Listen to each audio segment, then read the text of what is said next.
प्रिय देशवासियों, नमस्कार। हम सभी ने बीते दिनों में देश का सामर्थ्य और उसका संयम दोनों देखा है। मैं सबसे पहले भारत की पराक्रमी सेनाओं को, सशस्त्र बलों को, हमारी खुफिया एजेंसियों को, हमारे वैज्ञानिकों को, हर भारतवासी की तरफ से सैल्यूट करता हूं। हमारे वीर सैनिकों ने ऑपरेशन सिंदूर के लक्ष्यों की प्राप्ति के लिए असीम शौर्य का प्रदर्शन किया। मैं उनकी वीरता को, उनके साहस को, उनके पराक्रम को आज समर्पित करता हूं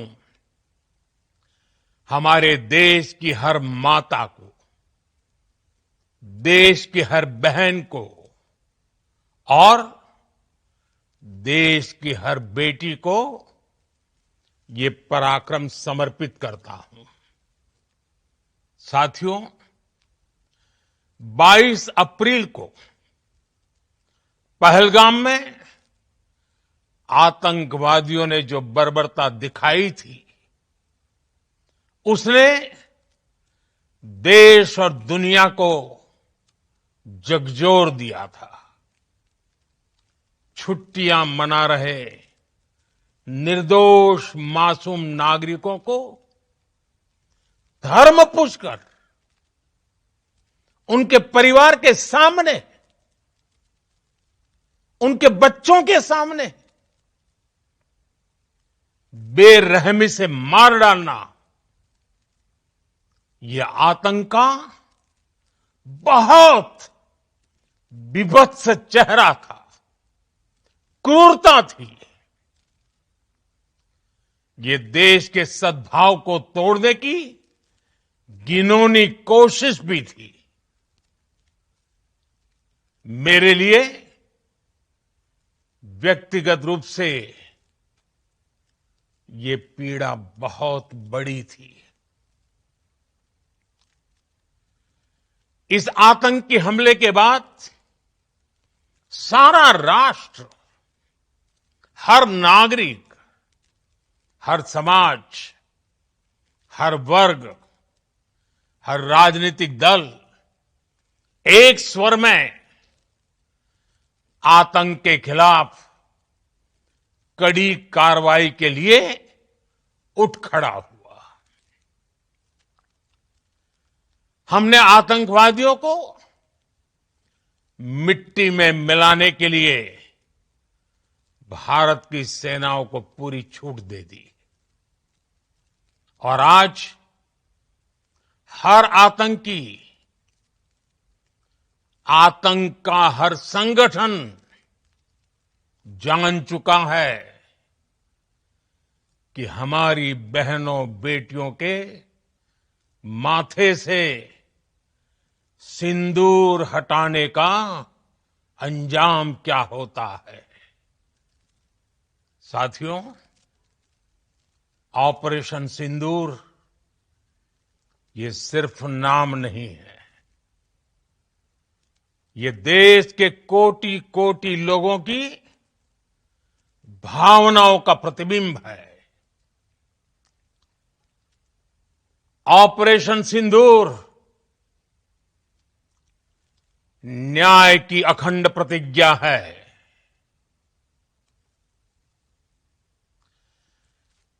6 मई की देर रात, 7 मई की सुबह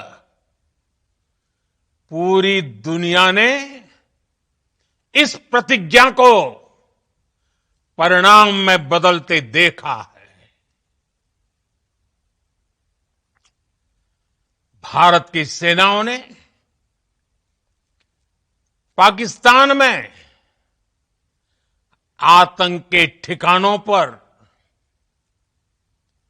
उनके ट्रेनिंग सेंटर्स पर सटीक प्रहार किया।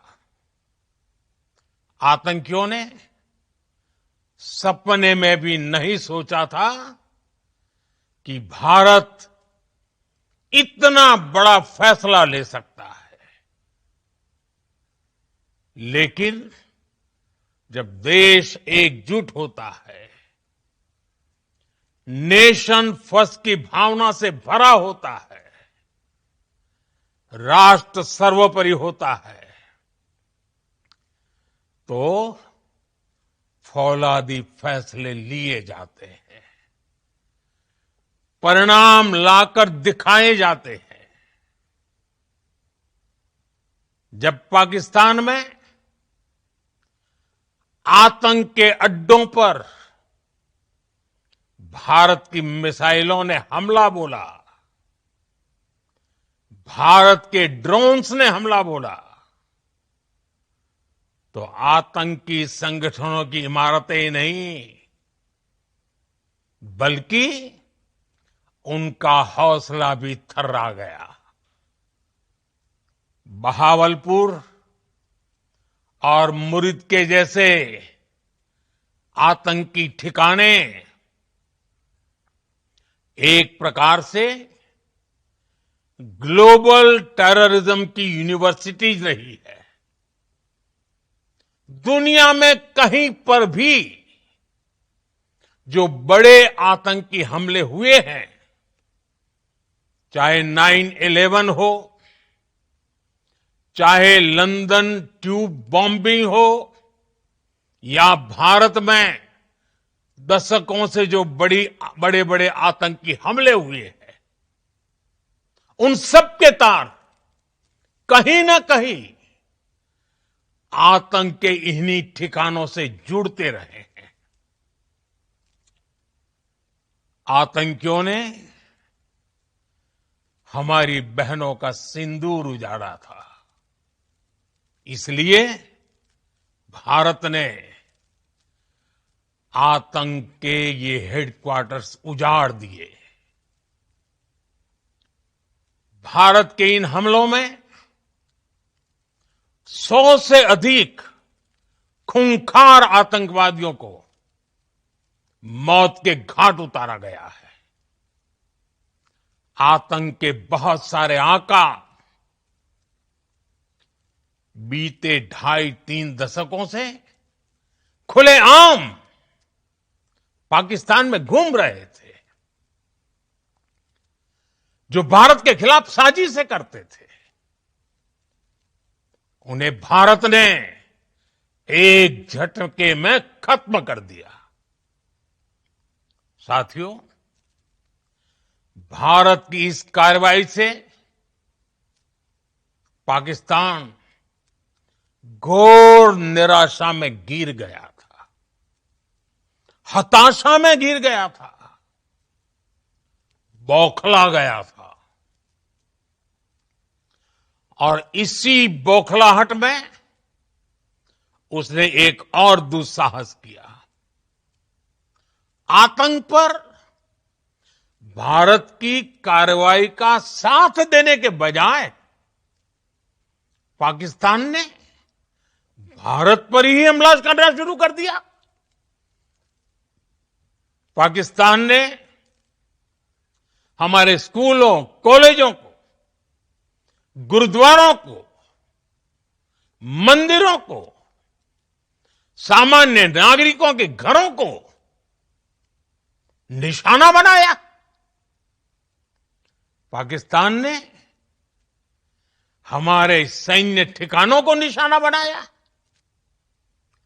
लेकिन इसमें भी पाकिस्तान खुद बेनकाब हो गया। दुनिया ने देखा कि कैसे पाकिस्तान के ड्रोन्स, पाकिस्तान की मिसाइलें भारत के सामने तिनके की तरह बिखर गई। भारत के सशक्त एयर डिफेंस सिस्टम ने उन्हें आसमान में ही नष्ट कर दिया। पाकिस्तान की तैयारी सीमा पर वार की थी, लेकिन भारत ने पाकिस्तान के सीने पर वार कर दिया। भारत के ड्रोन्स, भारत की मिसाइलों ने सटीकता के साथ हमला किया।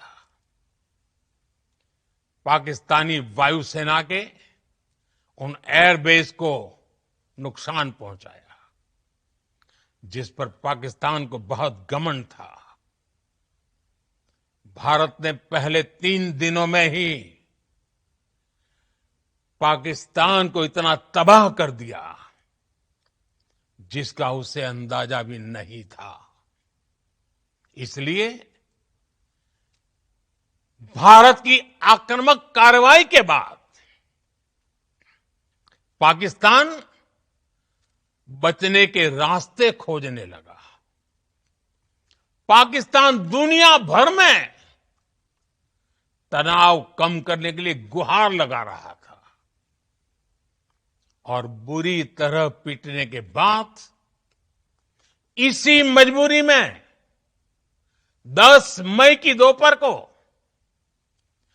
पाकिस्तानी सेना ने हमारे डीजीएमओ को संपर्क किया। तब तक हम आतंकवाद के इंफ्रास्ट्रक्चर को बड़े पैमाने पर तबाह कर चुके थे। आतंकियों को मौत के घाट उतार दिया गया था। पाकिस्तान के सीने में बसाए गए आतंक के अड्डों को हमने खंडहर बना दिया था। इसलिए जब पाकिस्तान की तरफ से गुहार लगाई गई, पाकिस्तान की तरफ से जब ये कहा गया कि उसकी ओर से आगे कोई आतंकी गतिविधि और सैन्य दुस्साहस नहीं दिखाया जाएगा, तो भारत ने भी उस पर विचार किया। और मैं फिर दोहरा रहा हूं,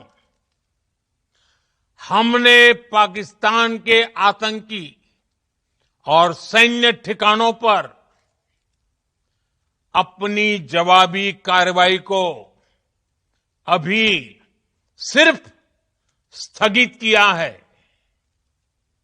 आने वाले दिनों में हम पाकिस्तान के हर कदम को इस कसौटी पर मापेंगे कि वो क्या रवैया अपनाता है। साथियों, भारत की तीनों सेनाएं, हमारी एयरफोर्स, हमारी आर्मी और हमारी नेवी, हमारी border security force BSF, Bharat के अर्धसैनिक बल लगातार अलर्ट पर है। सर्जिकल स्ट्राइक और एयर स्ट्राइक के बाद अब ऑपरेशन सिंदूर आतंक के खिलाफ भारत की नीति है। ऑपरेशन सिंदूर ने आतंक के खिलाफ लड़ाई में एक नई लकीर खींच दी है, एक नया पैमाना, न्यू नॉर्मल तय कर दिया है। पहला, भारत पर आतंकी हमला हुआ तो मुंह तोड़ जवाब दिया जाएगा। हम अपने तरीके से, अपनी शर्तों पर जवाब देकर रहेंगे। हर उस जगह जाकर कठोर कार्रवाई करेंगे जहां से आतंक की जड़ें निकलती हैं। दूसरा, कोई भी न्यूक्लियर ब्लैकमेल भारत नहीं सहेगा। न्यूक्लियर ब्लैकमेल की आड़ में पनप रहे आतंकी ठिकानों पर भारत सटीक और निर्णायक प्रहार करेगा। तीसरा, हम आतंक की सरपरस्त सरकार और आतंक के आकाओं को अलग अलग नहीं देखेंगे। ऑपरेशन सिंदूर के दौरान दुनिया ने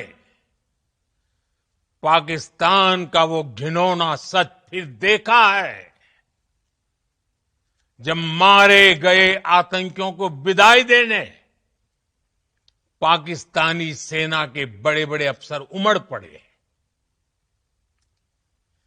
स्टेट स्पॉन्सर्ड टेररिज्म का ये बहुत बड़ा सबूत है।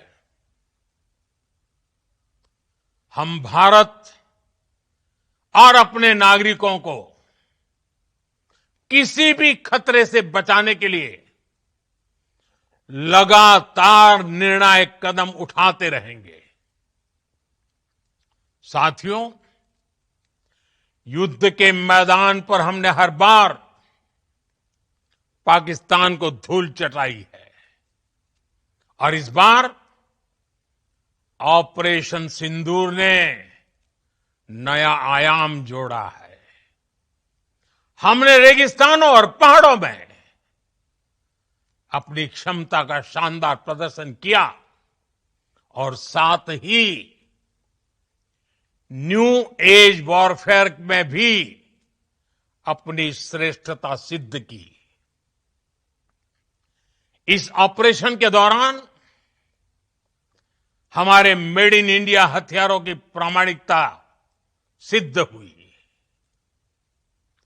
आज दुनिया देख रही है 21वीं सदी के वॉरफेयर में made in India defence equipments, इसका समय आ चुका है। साथियों, हर प्रकार के आतंकवाद के खिलाफ हम सभी का एकजुट रहना, हमारी एकता हमारी सबसे बड़ी शक्ति है। निश्चित तौर पर ये युग युद्ध का नहीं है, लेकिन ये युग आतंकवाद का भी नहीं है। टेररिज्म के खिलाफ जीरो टॉलरेंस, ये एक बेहतर दुनिया की गारंटी है। साथियों, पाकिस्तानी फौज, पाकिस्तान की सरकार जिस तरह आतंकवाद को खाद पानी दे रहे हैं, वो एक दिन पाकिस्तान को ही समाप्त कर देगा। पाकिस्तान को अगर बचना है तो उसे अपने टेरर इंफ्रास्ट्रक्चर का सफाया करना ही होगा। इसके अलावा शांति का कोई रास्ता नहीं है। भारत का मत एकदम स्पष्ट है। टेरर और टॉक एक साथ नहीं हो सकते। टेरर और ट्रेड एक साथ नहीं चल सकते और पानी और खून भी एक साथ नहीं बह सकता। मैं आज विश्व समुदाय को भी कहूंगा, हमारी घोषित नीति रही है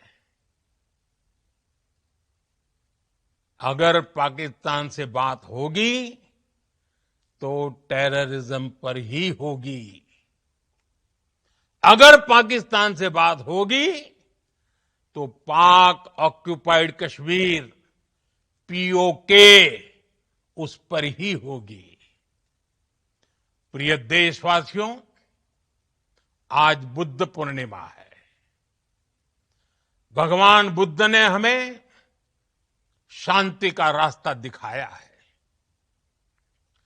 शांति का मार्ग भी शक्ति से होकर जाता है। मानवता शांति और समृद्धि की तरफ बढ़े, हर भारतीय शांति से जी सके, विकसित भारत के सपने को पूरा कर सके, इसके लिए भारत का शक्तिशाली होना बहुत जरूरी है। और आवश्यकता पड़ने पर इस शक्ति का इस्तेमाल भी जरूरी है। और पिछले कुछ दिनों में भारत ने यही किया है। मैं एक बार फिर भारत की सेना और सशस्त्र बलों को सैल्यूट करता हूं। हम भारतवासी के हौसले, हर भारतवासी का एकजुटता का शपथ, संकल्प, मैं उसे नमन करता हूं। बहुत बहुत धन्यवाद। भारत माता की जय। भारत माता की जय। भारत माता की जय।